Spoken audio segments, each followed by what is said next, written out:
welcome to the Skeptic Zone, the podcast from Australia for science and reason.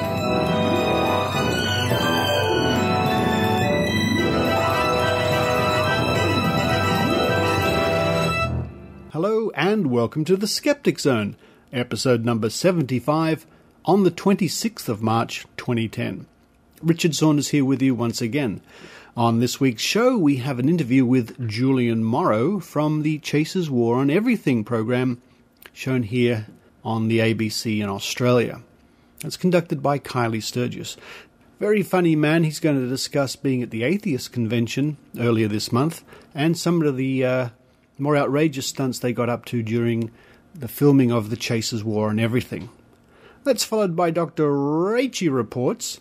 She's going to be talking to Mark Carter in the Northern Territory here in Australia about things like fish falling from the sky. After that, we have a grain of salt with Eran Segev looking at hair loss, or should I say hair regrowth. Following that, a very special think tank with a special guest, none other than PZ Myers. Now, before we get on to the show, a special thank you from me to all the Skeptic Zone team members who work so hard every week to bring interviews and other great things to you. So sit back, grab that nice soda water, and enjoy this week's episode of The Skeptic Zone.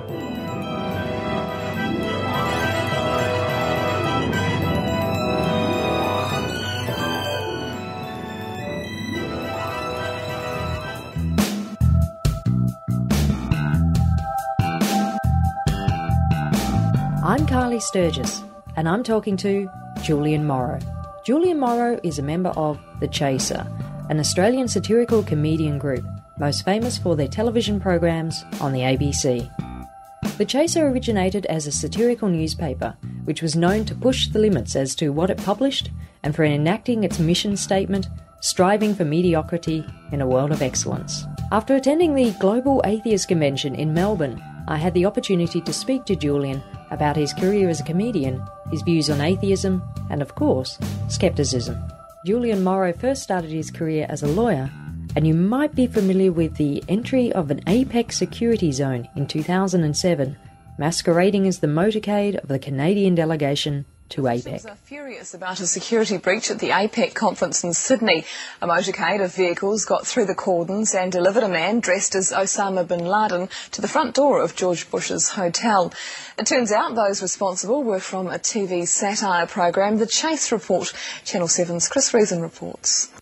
Thank you very much for joining me, Julian. It's a great pleasure. Now, we met at the Global Atheist Convention Saturday night dinner, which was held in Melbourne earlier this month.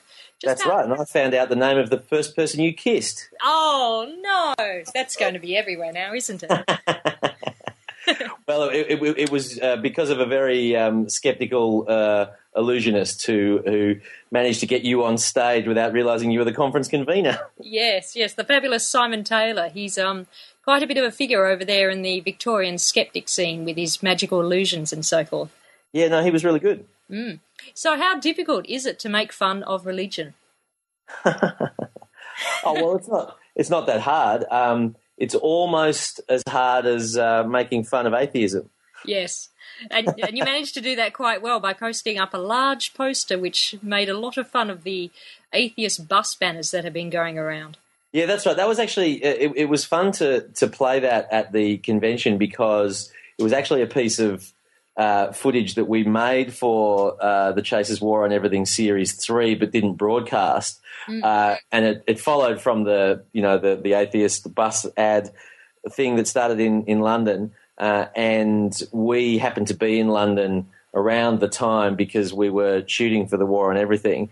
And we basically made our own little sign for entreating the London commuters to bow down to the Dark Lord Satan, just to try and even out the debate between atheism and religious people. We thought that Satan needed to get a bit of a look in. It was actually a really fun stunt to do, although it didn't quite work for the just as a package for our general audience, and it was kind of sitting there on the shelf. And we figured if it didn't get a laugh at the Atheist Convention, it was never going to get one, and we were pretty glad that it did. It went down pretty well, actually. It went down wonderfully well, yeah. Now, to set the scene a little for people who might be listening to our show who aren't familiar with your work, there's an article that was originally printed in the Sydney Morning Herald, and it's featured on the Richard Dawkins website. That's right, yeah. Yeah, the one about the crack annoyance squad for what was then the 2008 World Youth Day. And you describe yourself as a lapsed Catholic, a lapsed lawyer, a lapsed chaser comedian, and a practicing criminal. So, so do you also describe yourself as a skeptic? Oh, look, I'd say so. I mean, I'm not. I'm a great believer in rationalism. I'm not a very scientific person, and basically, elementary concepts that most intelligent people should understand in the science world completely bemuse me. But I do believe that there are always rational explanations for things. And I suppose the other thing I would say is that I do think that excessive rationality is as much a flaw as excessive spiritualism or occultism. So, I think that there's the balance to be struck in all these things. I guess that's where having a laugh at oneself comes into it as well. Well, it comes naturally to us. It's a funny thing. I mean, being a comedian, in one sense, or the sort of kind of lowbrow, cheap shot comedians that we are, is it's essentially a negative pursuit. It's about knocking down, hopefully those people in positions of authority, but sometimes just innocent victims as well. We can't pretend otherwise at the Chaser. And so I suppose to some extent that's similar to skepticism in terms of trying to, pierce the falsehoods and pretensions, claims that are more extravagant than they can possibly realistically be. But I suppose that's not the end of the game either. There is a place for the more positive side of things. It's just that at the Chaser we're chronically incapable of it, so we don't attempt it. What led you to begin firstly as a lawyer and then become an entertainer? Well, look, I did law for lack of imagination, really. Oh, what a shame. But I actually, there's a kind of common thing of lawyers going into comedy and talking about how much they hated their law career. I'm far more boring than that. I actually really liked my career as a lawyer. Yep. I became a lawyer because I was taught in employment and industrial law by a fantastic man called Professor Ron McCallum, who's actually, I believe, the first blind law professor in Australia, at least. And he's an amazing guy, very inspirational, and certainly inspired me to work as an employment lawyer for a while. But I suppose the link with comedy is that as a lawyer, essentially your job is to play with the meaning of words. Essentially clients pay you to twist the meaning of words in their favour in a way which sometimes is very useful and other times is outrageously unjust and disgraceful. But it's about playing with the meaning of words, and comedy essentially is about setting up expectations in the meaning of words and then subverting them more often than not. Mm. So how did you become an entertainer then, joining the Chasers and becoming the powerhouse that you are on the media? Well, there was a period in the late 1990s where some of my mates from university who'd done arts degrees, they hadn't done the law degrees, were in serious danger of having to get a real job. Oh no, never. That was untenable as far as we were concerned. Yeah. And I think as far as a lot of the legitimate workforce was. Well, there were no real prospects, but we thought that just in case it happened, we should start up this satirical newspaper. So we also started really as writers, writing the Chaser newspaper, which was a parody of a tabloid newspaper, and we did that for a while. We had I think probably one of the funniest things we've ever written was our business plan. It was a complete joke, and we were going to do I think 8 editions of the print newspaper, and if it didn't succeed after 8 editions on financial grounds, we were going to end the paper and, go back to whatever our other pursuits were. And after 8 editions, it was an absolute disaster financially, but we were kind of enjoying ourselves. So we resolved to close the newspaper down, but because we're so administratively lax, it took us about 5 years to do. And in the meantime, we just kept pumping out this newspaper. It was an act of phenomenal arrogance because nobody read it. But we did send it to the sorts of people who we, would have liked to meet, really. It was basically a kind of intellectual comedy flirt routine. But Andrew Denton started subscribing and then came along to one of our parties, and then he gave us our first break in television. So we were very lucky. So what do you consider good comedy then? Look, we know more than most that these things are matters of taste. I have a darker sense of humour than a lot of our audience does. I mean, I'm a very wordy person. I tend to like kind of things that play with the structure of language and stuff like that. So a lot of British comedy is great along those lines. I particularly like The Mighty Boosh. Oh, yes. And some of Noel Fielding's live routines, which are the sort of stuff that Noam Chomsky should wrap his head around sometime, because it's completely nonsensical in its content, but at the same time has a certain logic to it that you intuitively understand. So I think he's pretty good. I think Sean McAuliffe's probably the best comedian in Australia at the moment. And one of the things I like about him is that he kind of deconstructs plays with the structure of language more than most average Australian comedians. I'm a complete devotee of The Daily Show and the Colbert Report. And I like Bill Maher's show Real Time, probably more for the comedy than for the intellectual content, to be honest. But yeah, there's plenty of good comedy to keep you going, actually. Do you think that there's a rising number of comedian entertainers who use pro-atheist and pro-skeptic material in their acts, or are we just noticing them more? Look, I think there's always been, that kind of strain in comedy because comedy is essentially pretty cynical, and so I suppose there's a natural kind of commonality between those two things. We're probably noticing it a little bit more, but I mean, in the end, I think there's good comedy and bad comedy. I think that the beliefs that you have behind it don't really matter that much. You've got to make your audience laugh, and that's true if it's a religious audience or an atheist one. A favourite Chaser sketch of mine is when the members of the team dress up as the Ghostbusters and confront John Edward with a bullshit meter. Yeah. Okay, how did that come about? How did you get that was funny, actually, because we knew that John Edward was in town. And we knew that he was doing an interview on the Today Show. So we'd actually sent our researchers up to kind of stake out the Channel 9 studios at Willoughby and then to follow John Edward's car when he came off air. They did that, but unfortunately we weren't able to get all the props and stuff together. Our art department did an amazing job that day because we briefed them at about 8 o'clock that we wanted to dress up as Ghostbusters. And they made, what do they call those power packs that the Ghostbusters had? Oh, yes. The sort of laser, Yeah. Well, our versions were like a kind of play school mock-up made out of items of office stationery at about 10 minutes' notice. Wow. But they did a great job. And unfortunately, however, we missed Edward before he got back to his hotel in the city. So we kind of staked out the hotel for a while. And eventually, we were kind of envisaging that we're going to have to follow this guy to the entertainment centre or whatever and try and get past his security.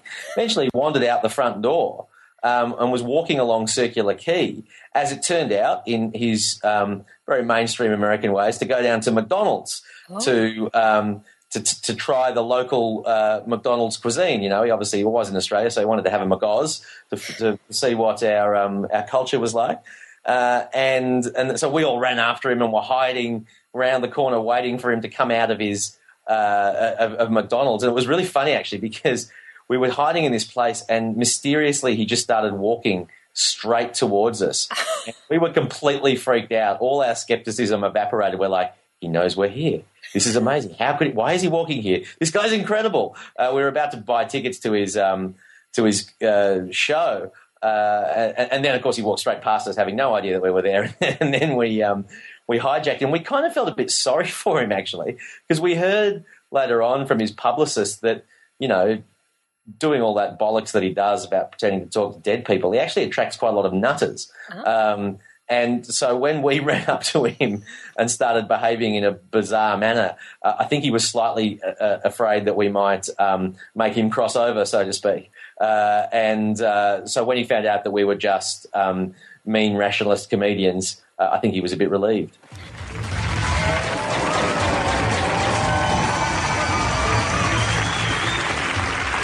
It's another long list of problems on our slate, Jules, so let's get straight into it with problem number 1, John Edward. Yes, now he's the American psychic guy that communicates with dead people who've crossed over, Yes. and he's crossed over to Australia at the moment. Yes, apparently he's here to find out what Stan Zemanek and Brocky thought of the eulogy song. Yeah. Look, with a celebrity psychic like John Edward in town, there's obviously a lot of excitement around, especially amongst gullible people, of course, but also, Craig, I've noticed the amount of paranormal activity in this country has skyrocketed Yes, too. there's something strange in the neighbourhood, all right, which really raises the question, who are you going to call? John, we're the Ghostbusters. We're going to report of unusually high levels of ghost activity in this area. Are you the gatekeeper? Am I the gatekeeper? No, I'm not the gatekeeper. Oh my God, Jules. Check your bullshit meter. The needle's going through the roof. There's definitely some unusually high levels of paranormal bullshit in this area. Don't worry, John. We'll save you. We'll save you.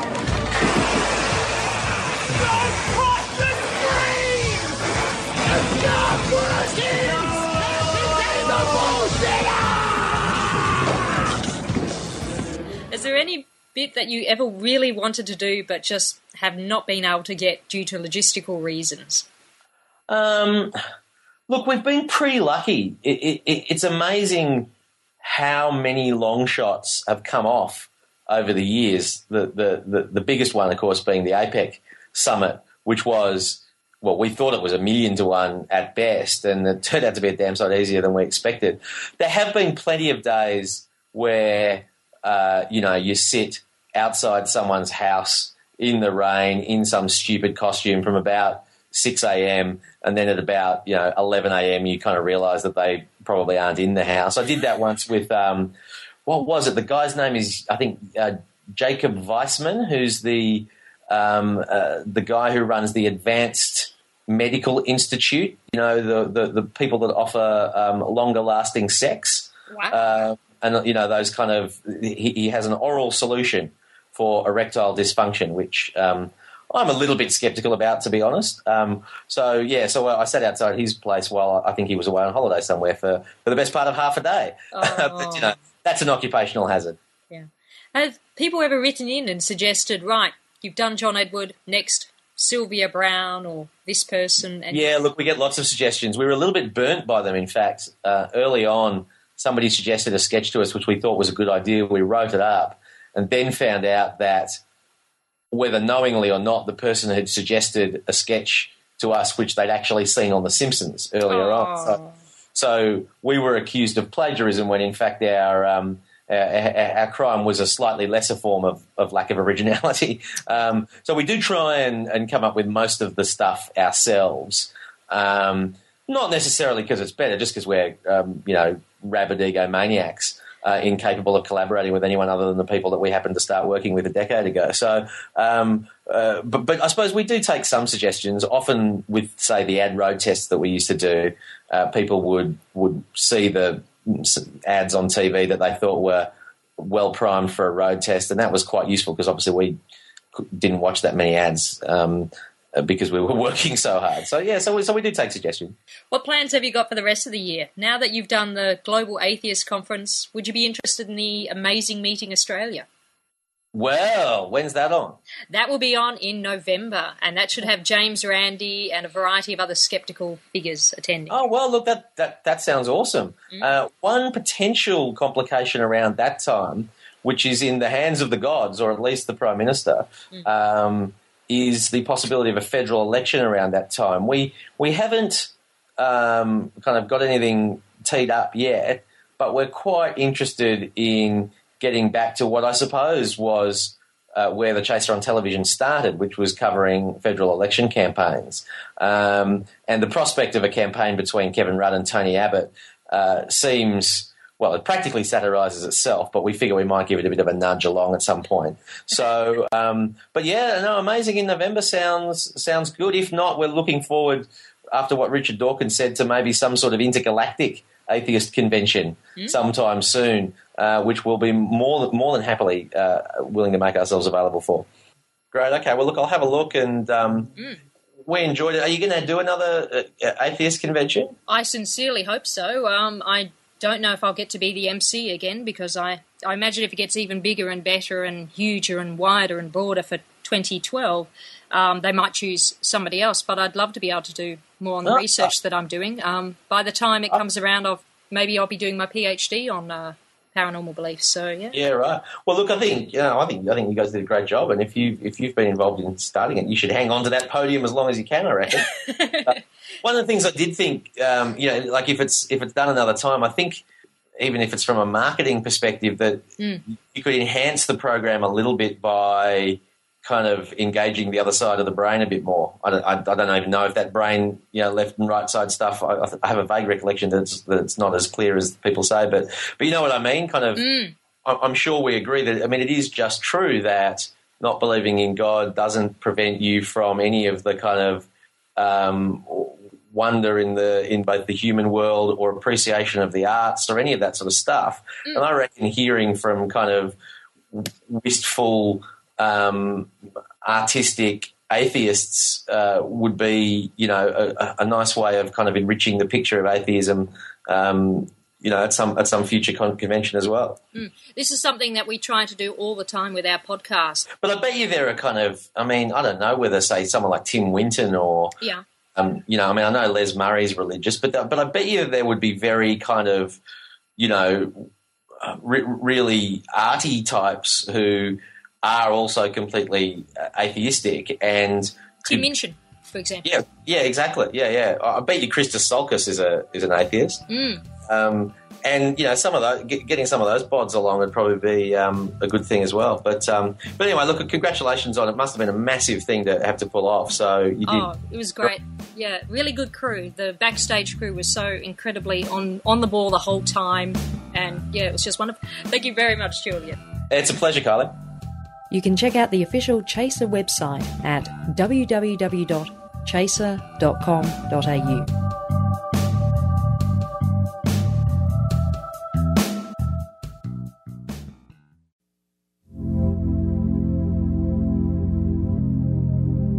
Examining the truth and exposing the frauds, badpsychics.co.uk is the website that critically examines mediums, clairvoyants and psychics. Follow the controversies, news and discussions in the lively forum community. And now you can download your weekly fix of Righteous Indignation, the official podcast of badpsychics.co.uk that talks hard and critically about the paranormal. badpsychics.co.uk, the UK's largest and most respected skeptical site looking at psychics.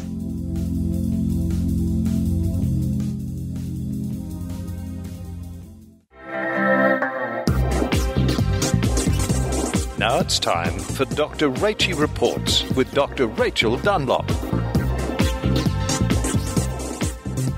Hello listeners and welcome to Dr. Rachie Reports. This week I talked to Mark Carter, who runs an ecotourism company in the Northern Territory. Mark got in touch with us last week after we discussed the Largemanu fish falling from the sky story in the think tank.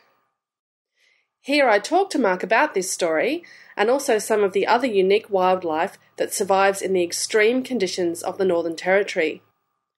Mark also tells us about the local newspaper that has a reputation for reporting some pretty credulous stories. So hello Mark and welcome to the Skeptic Zone. Thanks for joining us today. Hi there, Rachie. Now Mark, you sent an email to us last week because you live in an area near the Largemanu fish raining from the sky, and you know something about this story because you run an ecotourism company in Alice Springs. Now, can you tell us a little bit about Largemanu? It's a very isolated, remote community, isn't it? Yeah, that's right. It's hundreds of kilometres, really, from anywhere else. You have to spend several hours in a four-wheel drive vehicle on dirt roads, even to get close to the place. It really is a very, very remote place to go. It's quite an impoverished community. It's an Aboriginal community, and it's quite a hard place to live. It's a very beautiful place, and the landscape around there is really, really sensational, very beautiful. But people out there, they don't have a lot of money, and there's a lot of traditional people out there too. So they don't have a lot of access to technology in the same way that maybe people in cities might expect. So that's why there's perhaps the occasional photograph of the alleged fish raining from the sky, but there's no good quality video or anything like that. So to get there from, say, Darwin, you'd have to drive for about 13 hours and about 900 kilometres, and from Adelaide it's around 2,500 kilometres, which would take longer than a day. So we're really talking about the real Australian outback here, aren't we? Yeah, that's right. It's real. It's a hell of a road trip getting out there. I have friends who work out there, and it sometimes takes them several days. They make a big song and dance about it, but I think they love it. Yeah. So you know a fair bit about the wildlife in the area around Alice Springs and Lajumanhu. In particular, you know something about the fish species and also the frogs. Can you tell us about how they can live in such extreme conditions? Yeah, the climate out here is pretty extreme. In winter, it can get down to -5 or below, and in summer, the temperatures can soar up into the mid-40s, and the ground temperature can actually get up to 60 degrees. So it's a very hostile place for creatures to live, any creatures, never mind creatures that need water like fish and frogs. So they've had to come up with some pretty severe adaptations to life out here. The way that the frogs have adapted is by burying themselves through the dry times and estivating. That kind of means that they go into suspended animation underground, and they wait for the rains to come again. As soon as it rains, they dig their way up to the surface, and they go into a frenzy of feeding and breeding. And we're actually in the middle of one of those events right now here in Alice Springs. We had a lot of rain recently, and it's very spectacular, and these frogs really go hell for leather at it. But for the rest of the year, as soon as it starts to dry up, they're going to bury themselves, and we're not going to see them again until it rains next. The fish have a different strategy, though. They can't survive. Despite what you might read in a few places or hear bandied around, they cannot survive underground. They retreat back to permanent water holes in watercourses, and that's where they will survive the drought, hopefully. There's only a few species generally in each waterhole, and some of these waterholes are actually really hot spots for evolution, and some of the fish species can be very confined to one or two river systems, and you won't find them anywhere else in the world. They're quite amazing little things. Yeah, and one of those species is the fink goby, is that right? That's specific to one type of, or one river system, is that correct, Mark? Yeah, that's right. It's only found in the Fink. Right now, the Fink is actually flowing in sections. There's been so much water around the landscape, so the Fink gobies are having a rare old time. They're to be found pretty much up and down the length of the Fink River. But those waterholes are starting to dry out. The water is running out and stopping flowing now. So those little pockets of fish, they're going to get increasingly isolated. And one by one, they're going to dry out. Those fish are capable of dealing with extreme salinity. The Fink River that they live in is quite salty anyway. It's too salty, really, for you and I to drink. But they can deal with very high levels of salt, and they can also deal with very high or very low temperatures. They're incredible little fish, very unassuming. You wouldn't look at one and think, wow, unless you're a fish nutter. But they are incredible little creatures. They're really inspiring. So can you give our listeners that are not that familiar with the extremes of the Australian outback, when you get these heavy rains, I mean, most of the time the desert is what gets a very small amount of rain compared to the amount of evaporation that occurs. Is that right? Yeah, that's right. We can have as little as 20 centimetres of rainfall a year, or even less. I think in 2009 we only had 15 centimetres of rainfall in total, and that only came in dribs and drabs. So the ground was looking very bare. A lot of the plants were having a hard time, and but then in other years you can have incredible amounts of rain. And we've actually had, I think it's like 36 centimetres of rain just in the last 2 months here in Alice Springs. And some areas have had even more than that. But that can come in massive downpours. And what happens is that the normally dry riverbeds, very quickly fill up with water. The soils here can't really store much water, and it just sheet floods off, and very quickly the rivers start running again, and it's quite a spectacular sight. So this isn't the first time that fish raining from the sky has been reported in the Northern Territory. You have a newspaper that's a little bit credulous in reporting things like this. Can you tell us a little bit about the Northern Territory newspaper? Yeah, it's the NT News, or as some of the locals call it, the empty news, has a real reputation for no story is too daft for them, really. They also have a reputation for having a crocodile on the front of every edition, or a woman in a swimsuit. But yeah, no, they seem to be ramping up the number of kind of supernatural stories or just silly stories. For example, the last edition has a story on the front about a local land manager who claims to be seeing lots of UFOs. And yeah, it's hard to tell whether they're joking or not in their coverage of it. But front page, is that really the most important thing going on in the NT at the moment? I really don't think so. But yeah, they've covered this story of the raining fish, and they made a big song and dance about it. And it was very quickly syndicated around the world. The stories popped up in all manner of places. But there's been very little kind of informed analysis really of the claims that have been made, and and that's how it came into this sort of skeptical community, I suppose. Everyone read the story and thought, what? So what's your opinion, being that you are fairly familiar with the region and you've heard of these stories before? What do you think actually happened, Mark?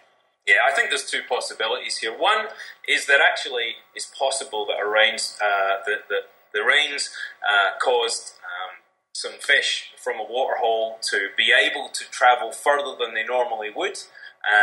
The sheet flooding that I talked about can wash fish into strange places, and the fish themselves will actually really try and get themselves into strange places, because of course that's their best hope of surviving into the future, is if they can get to other waterholes and lay more eggs, then that's a really good strategy for them.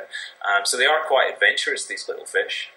But having said that, they are not capable of these incredible feats of endurance that people claim that they are. So that's one possibility for them getting there, is being carried by floodwaters. The other possibility, and it's probably a lot less likelihood of this, but it isn't impossible, is that they were picked up by a water spout and carried a small distance before being dropped where they were found. In the desert we get small tornadoes, dust devils they're sometimes called in other parts of the world, which will pick up dirt and debris and carry it for a few hundred meters. They're very, very common. If you spend time out bush, you'll definitely see these. And they tend to occur around about clay pans or dry creek beds, exactly the sort of places that when it rains, these places have water, and it is the sort of place that fish can turn up. And an old Aboriginal fella that I know here, he's told me that he's seen it with his own eyes, and that it's something that you'll see if you spend a lot of time out bush, is these water spouts picking up things from water bodies and dumping them elsewhere. And a very good friend of mine has actually seen it happen up in the top end, where admittedly there's a lot more water, but she did see a water spout pick up some water with some fish in it and drop it about 100 metres away on land. So it is possible that it happens. How likely it is, I really wouldn't like to say. And as no one actually saw it happen at Lajamanu, they just found the fish in a strange place and jumped to the conclusion it was a water spout. My money's on it just being adventurous fish, basically. Right. So it's possible that these whirly-whirlies that you refer to may have picked up fish that had become waterborne after these rains. But in your opinion, do you think it's possible that a whirly-whirly could have travelled from the coast, which is, 900 kilometres away, is the closest ocean waters? Yeah, that was mentioned in some of the news articles. That's bonkers. That's just possible. And the other thing that makes me just laugh at that is that the photographs of the fish that they have, it's hard to say because the fish are upside down. They're dead in the photos, but they pretty much look like waterhole fish. They look like the kind of fish that you'd be seeing in a waterhole near Lajamanu. So there's no question of it being brought from the seaside or anything like that. Okay. So, Mark, you run ecotourism trips, do you, in the outback? So are you going to be taking out some skeptics for maybe TAM Australia in November 2010? Absolutely. I think anybody who wants to see the real Australia, you've got to come out to Alice Springs. You've got to see the outback. And our company will gladly take you out. It's November, so it's a bit hot for our trekking that we normally do. But we do a good range of birdwatching trips. And if you've got a special interest in anything odd, like reptiles, we've got some of the finest reptiles on Earth out here. Some really spectacular giant lizards and that kind of thing. Then, I think you'll have a lot of fun. So come on, Skeptics, come out to the outback. Now, what's the name of your company, Mark? We're called Trek Larapinta, and if you search for Larapinta Trail, that's the name of the trail that we work on most of the year, then you'll find us on a large search engine near you. Well, if you can promise us fish raining from the sky and UFOs, then I'm sure lots of skeptics will be keen to come out and meet you in November. So thanks for taking the time to talk to us today, Mark. No worries. I'll give the Empty News a ring and see what we can arrange. Oh, okay. Thanks very much, Mark. Thanks, Rachie.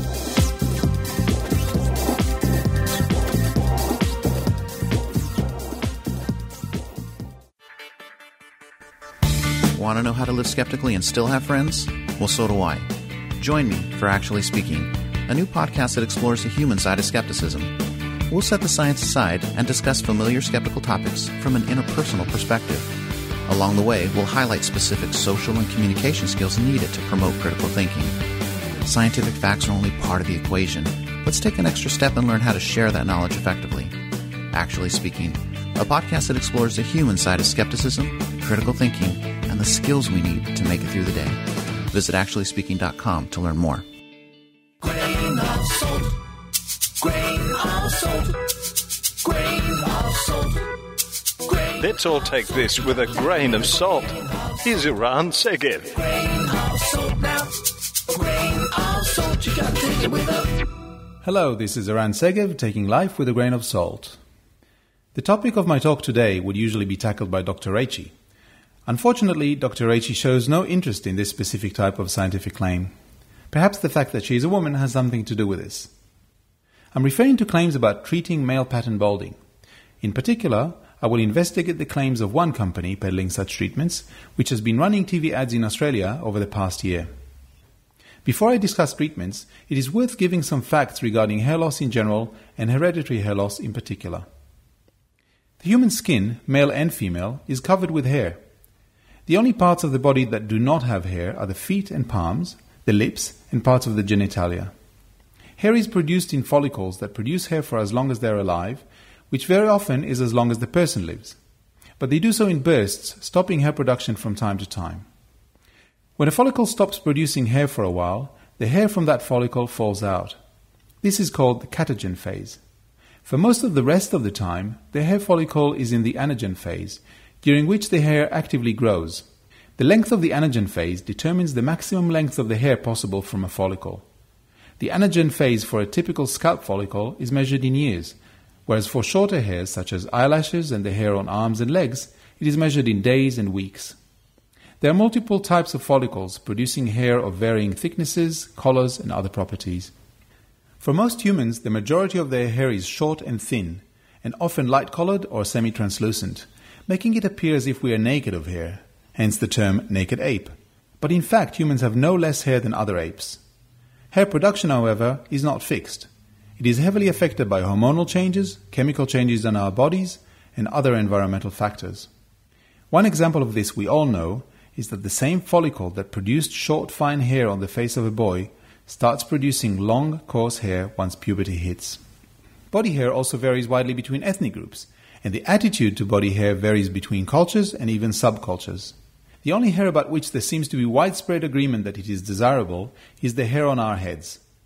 Both males and females in most cultures use the hair on their heads for decoration, engaging in elaborate and sometimes costly processes of sculpting it to suit trends, fashions, and perceived beauty. The snag is that some hair, especially that on the head, often doesn't last as long as we want it to. That in other parts of the body it often lasts longer than we want it to is not considered to be any kind of consolation by most people. Permanent hair loss is usually the result of follicle death, which could be caused by a variety of reasons.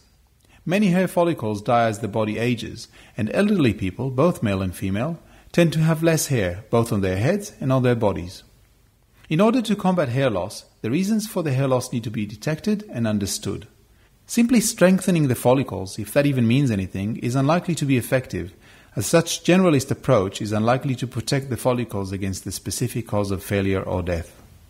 The most common type of baldness that is not comorbid with some other syndrome is hereditary hair loss, which is also commonly known as male pattern balding and female pattern balding.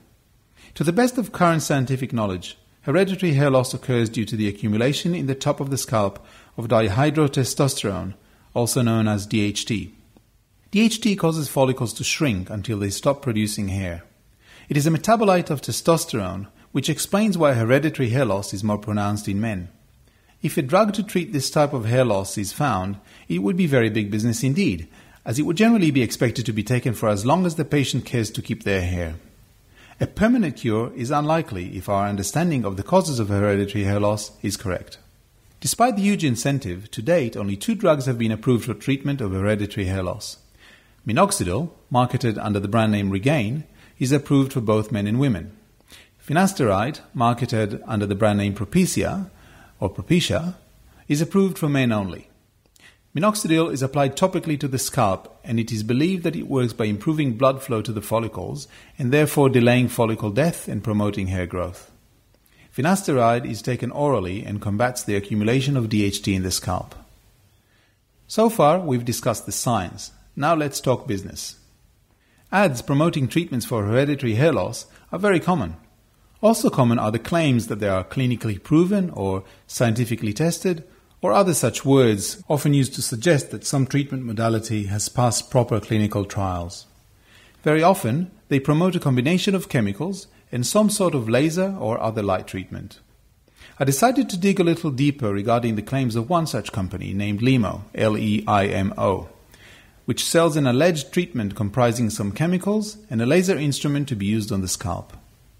Leimo has been advertising quite aggressively on TV at what must be very high costs. That they can afford this is no surprise. While minoxidil and finasteride cost about $60 per month and are partially covered by some health funds, the Leimo laser and enough chemicals for 6 weeks cost $1,310. A 12-month supply package, the cheapest option for continual use, costs $1,014. So the minimum spend on Leimo over the first 12 months is more than 3 times the spend on minoxidil or finasteride. Red flags around Leimo were waving as if a violent storm was approaching, as I knew there were only 2 approved treatments for hair loss, and they did not include lasers. But I wanted to know more before I made up my mind, so I called their toll-free number and spoke to a very friendly sales representative. She explained how Leimo is to be used, and at my request promised to send me information about how it worked and the scientific evidence that it did. I received an email message containing a lot of information.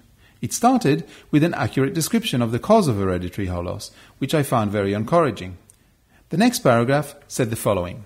The Leimo system is extremely effective because it targets the cause of hair loss, which is DHT, and reverses the effect of DHT. The system is a combination of laser treatment and wet products, which consist of bio-cleansing shampoo, thickening conditioner, scalp scrub, scalp therapy, and scalp serum. The laser will help you regrow your hair, and the wet products will stop your hair loss and save the hair that's left on your head right now. There are no drugs to be taken, no side effects, and is 100% safe. 2 things that immediately raised my suspicion were the use of the term wet products to denote what I would call drugs or chemicals, and the claim of no side effects and 100% safety. In fact, I was so suspicious that I immediately searched the email and attached documents for the word natural, which is another red flag word. But it was not there, so I continued to read. A document listing the ingredients in each of the wet products suggested that most of them were plant extracts and common hair and body care chemicals. Having spent a significant amount of time trying to figure out what the ingredients meant, I found none that are claimed anywhere else to have any effect on hair loss, and most were completely inert. It was interesting to note that all the wet products included mistletoe, so even if your hair doesn't grow, at least you might get kissed on Christmas. Curiously, the ingredients list concluded with an explanation of what cedar plant ricta was. According to the document, the explanation came from that well-known source of medical information, Google. The last and most interesting document was the one titled Leimo Clinical Trial. This is what the trial abstract said. The purpose of this study was for confirming the efficacy of low laser light therapy using a LEMO for the stimulation of hair growth. 15 patients, 10 males and 5 females, with androgenetic alopecia, underwent treatment for a 4-month period. Hair counts were affected very beneficially in both sexes, but the female shows more improvement than the male. To anyone with even a moderate understanding of science, this would be it. A study dedicated to confirm rather than test the veracity of a hypothesis is so inherently flawed that its value as evidence would be extremely low. Scientific testing is all about finding out whether something works, not confirming that it does. Yet I read on. The next sections claim that low-level laser therapy has been shown to have several effects, including anti-inflammation and immunosuppression. Yes, according to the document, low-level laser therapy will suppress the immune system. Obviously, none of the claims are referenced and the study is not signed, so there is no way to know whether this is an honest mistake by a knowledgeable person or, as I suspect, a sign of utter ignorance and careless disregard for the truth. The materials and methods section is 18 lines long, 6 of which are used to exalt the safety and reported efficacy of the LEMO laser. Most of the rest of this section describes how the LEMO was used, and only the very last sentence, 2 lines long, explains how hair growth was measured. Naturally, there is so little information that it is virtually impossible to tell whether the measurements are meaningful. It is not even clear whether the before and after measurements were taken from the same place. There is certainly no mention of testing being blind, let alone double-blind. Perhaps the most curious aspect of the materials and methods section is that it says nothing at all about the LEMO wet products. In other words, the one extremely small, unreferenced, poorly documented, control-free, unblinded and unsigned study, which is the entire evidence base for LEMO's efficacy, says nothing at all about the part of the product that provides ongoing revenue. The document ends with the results, and this is the description of the results. The scientific data for the hair counts is demonstrated in Table 1. In summary, Table 1 shows that the hair counts increased in the temporal area an average of 67.2% in men, 72.3% in women, and 68.2% for all patients. There was greater improvement in females. Both sexes did benefit significantly.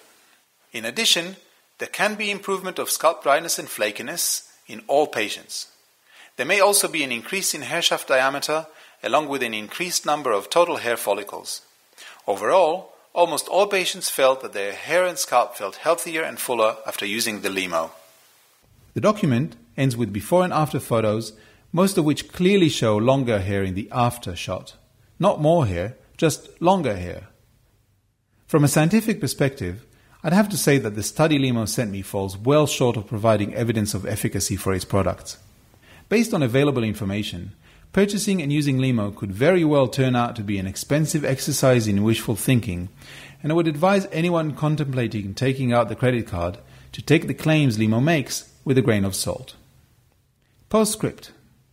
LEMO's scalp scrub is referred to several times in all documents as scalp and body scrub. Does any LEMO client want extra hair on their body? Grain of salt now.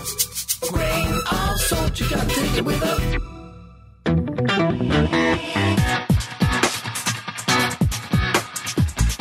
G'day and a big shout out to Desiree Schell and the rest of the Skeptically Speaking team. We love you very much, all of us here from the Skeptic Zone podcast and the Token Skeptic podcast, so keep it going on. You don't want to know what hour of the morning it is that I'm recording this, but I'm certain it's something really respectable over there in Canada. Yeah, I'll just leave it at that. Much love from all of us. Oh, happy anniversary, happy anniversary, happy anniversary, happy anniversary. Join us now for Drinking Skeptically in the Think Tank.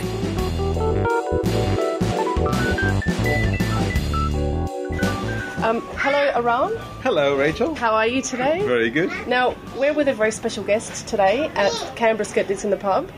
Hello to Mr. PZ Myers. Hello. I thought it was Is it Professor? PZ. Professor, and okay. It's PZ. No, well, we say PZ, but we Yes. also say PZ because that is how you pronounce it. Yes, it's how my mother uses the name. Yeah. Okay. We've also got some other skeptics here with us. We have Dread Pirate Mick. Dread Pirate Mick on Twitter. And we have @Loz on Twitter. And Evil Deece. Evil Deece on Twitter. Yep. And @Corin Stowe. @Corin Stowe on Twitter. Hello. Anybody have real names here? Or just... No one has real names. No one wants to okay. say. I'm @PZ Myers on Twitter. Does that work? That works too. So you just gave us a very interesting talk, PZ, about, lots of things actually. There was a lot of discussion as well after your talk, and a lot of it was about sort of what someone referred to as a secular... What was the word they used to describe, like a secular mecca or something? Well, we heard the word secular movement a lot of secular utopia. Secular utopia, yeah. Yeah, and I don't believe in utopias. There's no such thing. No, okay. But there are ideals we can strive for, and the kind of ideal I see is in a secular world is one where we argue over the evidence and try to follow where it leads. And, it won't always work, but it will work better than the alternative, which is to argue over no evidence at all.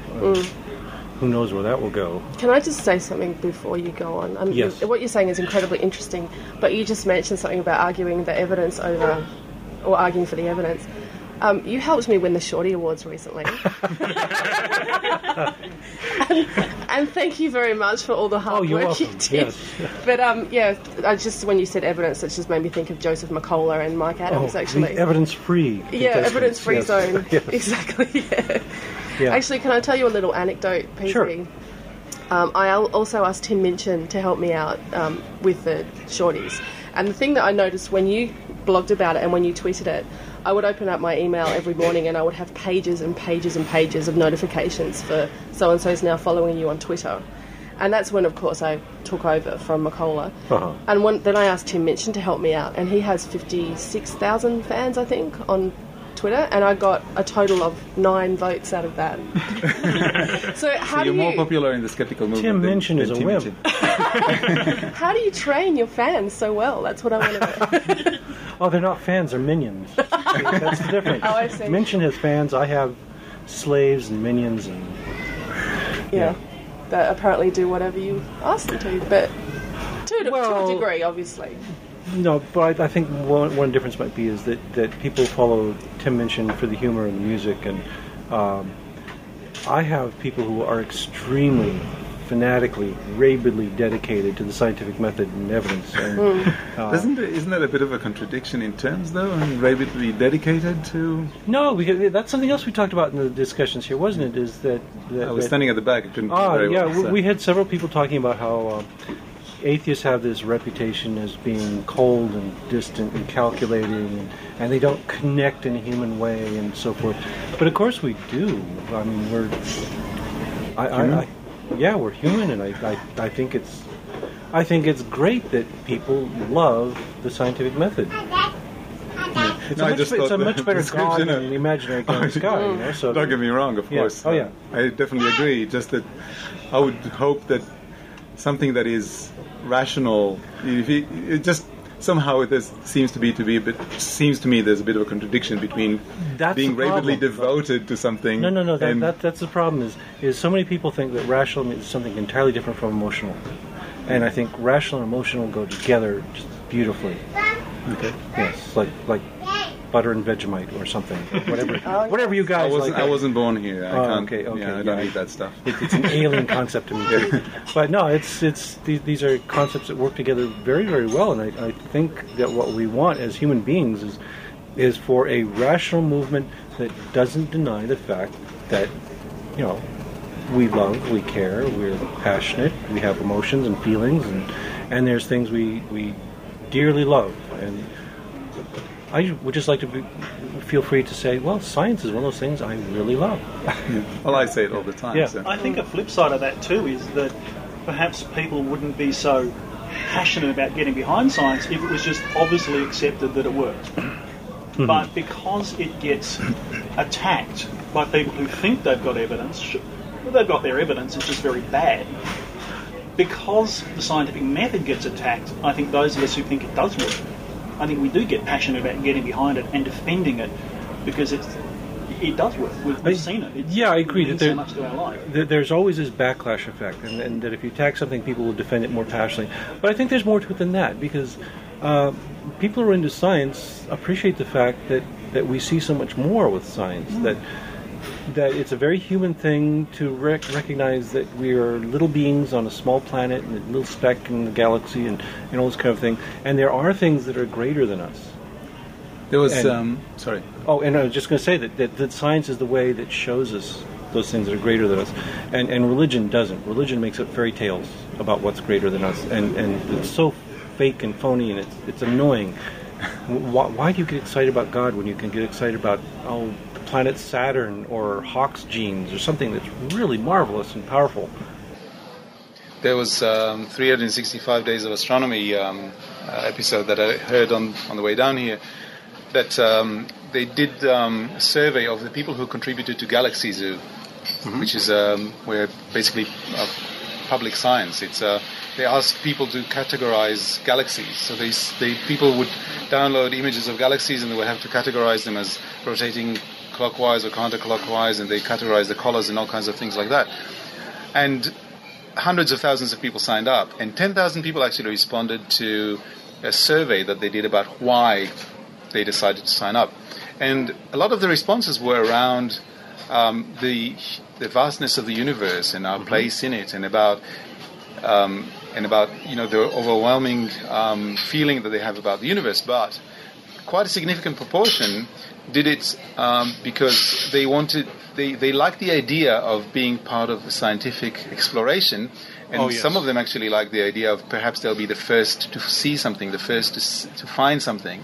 Because there are hundreds of thousands of galaxies in that, or millions of galaxies in that project, and some of them will be the first to see that galaxy. Right. So that people really like that sense of exploration, and to those who are not active scientists, or working in the field every day, that could be a very strong emotion. Oh yes, and I know there's projects out there that do similar, like folding at home. If you've heard of that, the protein folding project, the distributed computing, and things like that are popular because people want to be a part of it. Yeah. By the way, 29 people actually responded that they did it because they were bored at work. So there's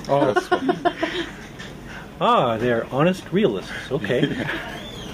But I guess that's a little bit like SETI as well, isn't it? That people use their computers when they're not using them to search for that stuff. And I mean, you can imagine if you were the first person to get something back from space that you could understand. Yes. Yeah. If we could understand it, I don't know. I think there's a lot of people out there who love science, who grew up loving it, moved into something else, did something else, but still want to be there, want to be part of it. So like I tell my kids, we enrolled them in a study for diabetes research, and I said to them, even if nothing comes out of it for you, we will be contributing to the greater society. We'll be contributing to scientific knowledge, and that's awesome. Yes. I get letters all the time from people who say, well, I'm 40 years old and I'm an insurance agent, and I've learned that I love science. What can I do? And I usually tell them, chuck your career and go back to school. Seriously, I mean, you've got one life to live. Do what you love doing, and if you think you love science, do it. But these other little things, and there's also there's other things that you can do that are much more personal, like volunteering at your local zoo or museum, and helping out at the local school, just getting out there and introducing young people to things that you know. You don't even have to be a scientist to be smarter about some things in science than a little kid, So get out there and teach. It's always a good thing to do. Do you find, PZ, that you spend more time debunking nonsense than trying to get out that sort of what you talk about, educating people about the beauty of science and the intricacies? It depends on where I am. This year I'm on sabbatical, which I found has an unfortunate effect in that I'm not reading as much of the current scientific literature because I've got all these other things that I'm doing. During the school year, though, that's the big thing is I'm constantly reading the journals to keep up on the material in my field because I'm having to teach it. And so what I find then is that I express myself in the blog by explaining, here's what I read this week. Plop, here it is. This is stuff that's going to go into my lectures. So it all works together. So yeah, I spend a fair amount of time on the positive aspects in the right context. I don't ever want to lose my job, because if I'm not teaching, I think I'd just go spiraling into nothingness. But yeah, and this year it's been a little slack, but it's going to change again next year when I get back. I'm teaching an all-new course that I'm very excited about, and expect a whole bunch of posts about Eco-Devo next fall. Okay, we'll be there. I wanted to ask you... Sorry. I was just thinking, do you think if we can do a better job of educating people about science generally, we'll have to spend less time debunking specific issues? I think that when I've talked to educators, what I've often told them is I'm not that concerned about teaching evolution in the high schools. I'm much more concerned about teaching critical thinking skills in the grade schools, in the elementary schools. That little 8-year-olds ought to be taught how to do an experiment with controls and analyze it appropriately. That, I think, would be a much more powerful tool to eradicate a lot of the nonsense that's going on out there. I wanted to ask you about something that you might be familiar with, and that's atheism. Well, yeah, that's nothing. I've heard that there's nothing to it. You've been in Australia for, a couple of weeks now? Almost 10 days, yes. 9 days now. So you've had a bit of a chance to see what things are like here, and my own feeling is that Australia is much more... Australians care less about religion than Americans. That's how Steve Fielding got elected, right? Steve Fielding got 56,735 primary votes, which is a very, very small number. But there's something in the electoral system in Australia that allowed him to actually get into the Senate. So it's the fault of the system, not of the people. Except those 56,000. Except for those 56,000. But you're allowed to have 56,000 nutters out of 20 million. Yeah, that's good. That's good. I'll give it to you. Wanted to ask you about what your sense is of the differences in the way religion and atheism are in the public sphere in those two countries. Well, it's a little tough for me to judge because I'm in a bubble here, right? That I come here and all these atheists come flocking around me, and they hide the ugly, seamy side of Australia from me. So I only see the beauty. I read the papers too, and if you read the papers in the United States and you read the papers in Australia, at the same time, what you find is pretty much everybody's more concerned about sports and celebrities than they are these kinds of issues. So we can just throw that all out. There's a lot of commonality there. That in the United States, it's considered more of an asset to wear your religion on your sleeve than it is here. I get the distinct impression that if somebody went out waving a cross and saying, "Vote for me because Christ loves me," he would be laughed out of the... No, they would get 56,000. They're the same wingnuts as last time. Yeah, but in the United States, that would qualify you to run for president of the United States.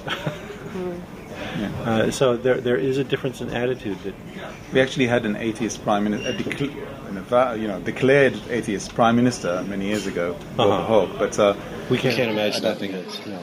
But the funny thing about Bob Hawke was people didn't really consider that an issue at all. I don't think it would be considered an issue nowadays either. No. But I think, even though we now have one of the more religious prime ministers that we've had in a long, long time. And that's not considered an issue either, because it doesn't seem to... Oh, yeah, well, I think when we win, when the atheists conquer the world, what will happen is it will not be considered an asset that somebody's an atheist running for office. It will be an irrelevancy that we'll just say, well, so what? Who cares? Somebody could run as a Catholic for president, and we just say, who cares? This becomes something that's a private issue that's removed from the public sphere, and we're not going to worry about it. And that's when we win. That hasn't happened yet. No, you said when.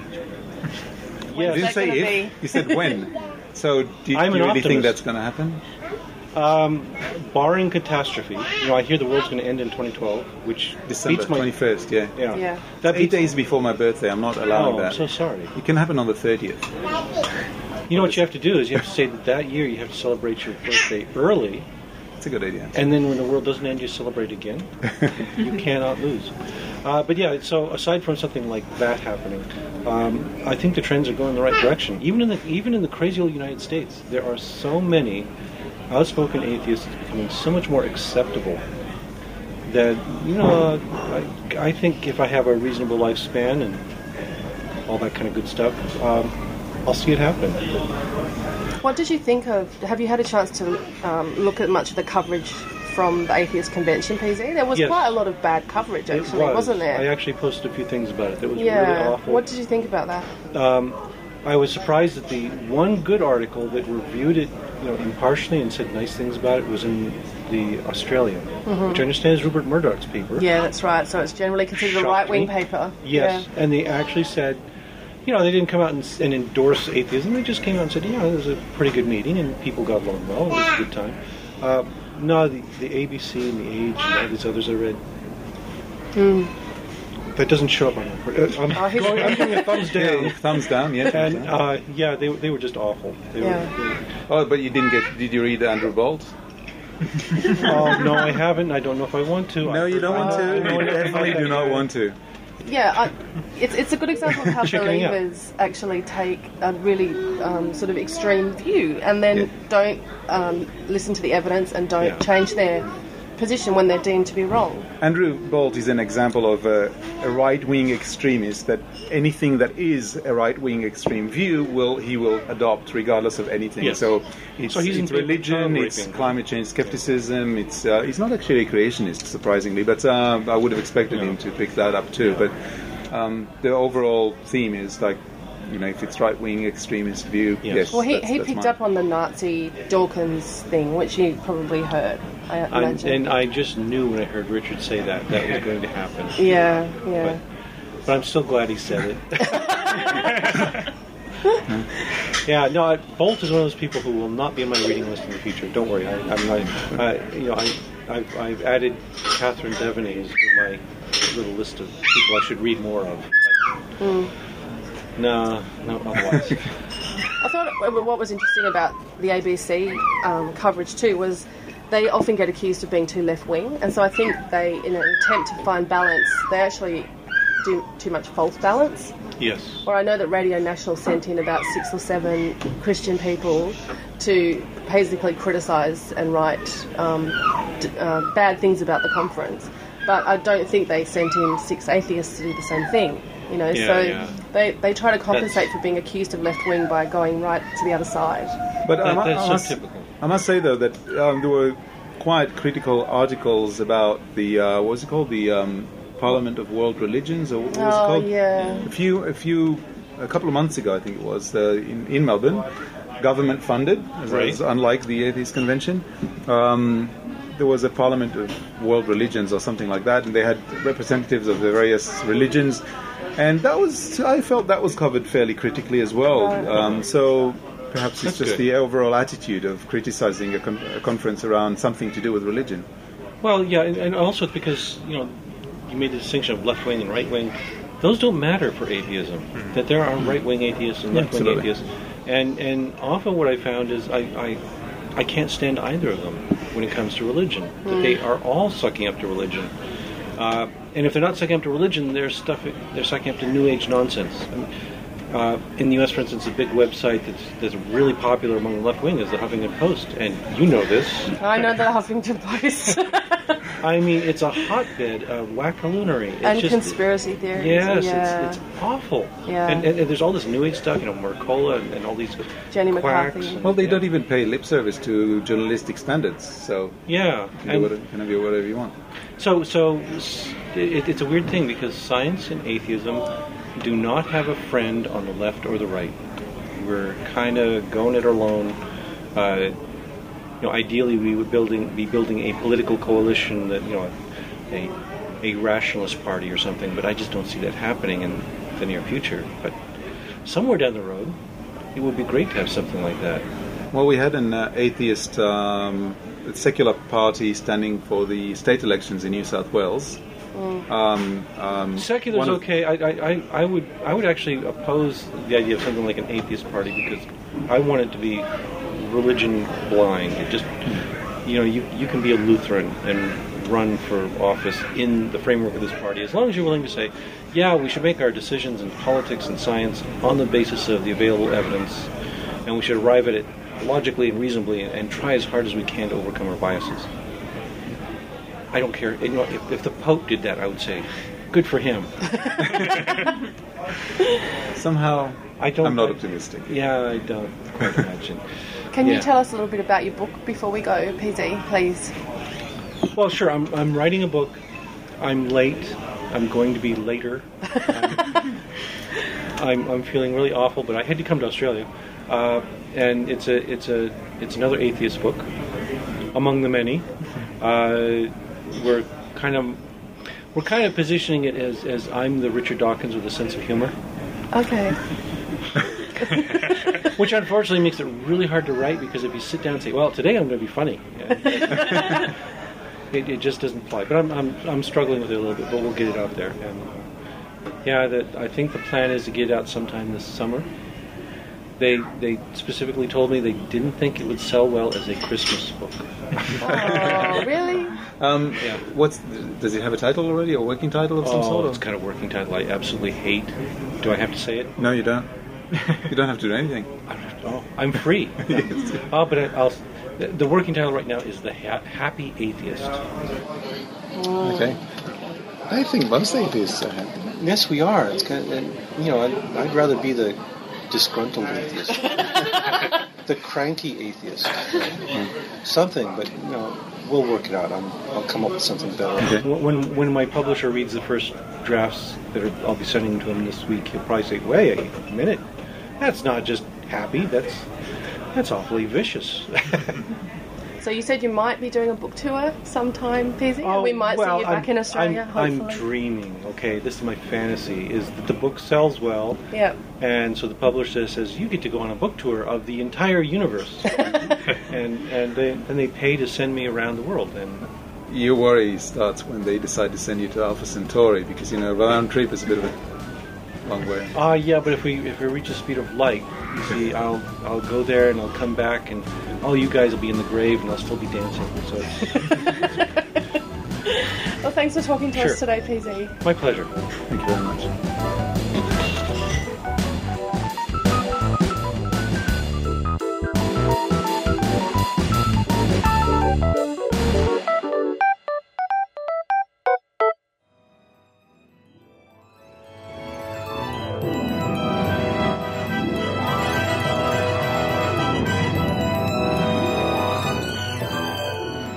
Thank you for listening to this week's episode of The Skeptic Zone.